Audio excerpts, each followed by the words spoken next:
volley Loreggia va alla grande, 200 tesserati, 12 dirigenti e ancora arbitri e segnapunti con 2 squadre di livello, la prima divisione nel femminile e la B2 maschile che nonostante la retrocessione ha sempre riempito le tribune di spettatori. Siamo stati molto sorpresi dal fatto che la gente nonostante i risultati sia continuata a venire in palazzetto, infatti ogni sabato il palazzetto è sempre pieno e un pubblico come il nostro non l'ho mai visto in giro. La particolarità di questa squadra è senza dubbio il gruppo. I giocatori si conoscono da tempo, sono amici anche fuori dal campo e quasi sicuramente si ritroveranno tutti l'anno prossimo in Serie C. Ce lo assicura il tecnico della squadra Salvador, che l'anno prossimo lascerà la guida tecnica. È un gruppo che ormai si è cementato da diversi anni, un gruppo più di amici che una squadra vera e propria. Non abbiamo mai avuto problemi l'anno scorso che vincevamo sempre, fortunatamente non abbiamo mai avuto problemi di gruppo neanche quest'anno perdendo quasi tutte le partite, purtroppo quest'anno abbiamo vinto una partita soltanto.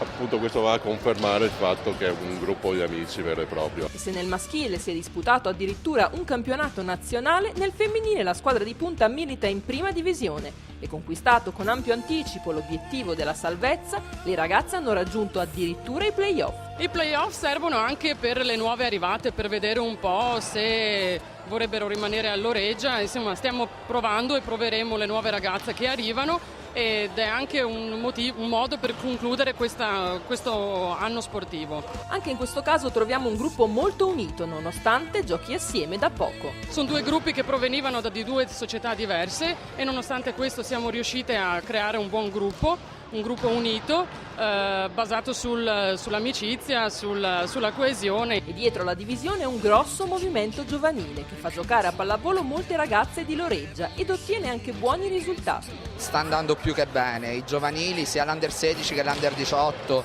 hanno raggiunto ottimi risultati quest'anno, ma anche lo stesso Under 14 che ha fatto un ottimo campionato, anche loro in netta crescita nella fase finale hanno raggiunto il 5° posto. Mentre ottimi piazzamenti del 16 e del 18 sia nella prima fase che nella seconda fase dove sono arrivati sempre nei concentramenti provinciali. E tra queste giovani future atlete c'è anche la figlia di uno dei main sponsor, l'azienda Jung Heinrich, filiale di Padova, vicina alla società non solo per motivi familiari. Loreggia e il suo movimento sportivo del volley è presente ed opera su più province con le sue squadre, tanto quelle giovanili quanto la Serie B, e quindi pensiamo che sia un'ottima opportunità per fare conoscere maggiormente il nostro marchio.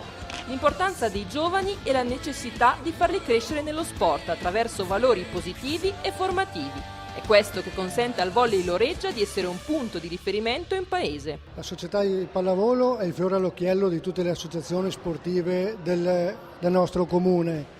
È il fiore all'occhiello non solo perché ha raggiunto la Serie B l'anno scorso, ma soprattutto, e questa è la grandezza di questa società, fa giocare e abitua all'agonismo ed educa all'agonismo tanti giovani del nostro territorio. Le basi dunque ci sono, quindi è lecito sognare, perché no, un futuro in categorie più importanti. I sogni li abbiamo tutti, ci piacerebbe veramente essere partner di successi futuri che dovessero rivedere il volley Loreggia tornare all'apice delle classifiche, ma crediamo anche che già il fatto di essere a fianco di questa società sia già un buon risultato.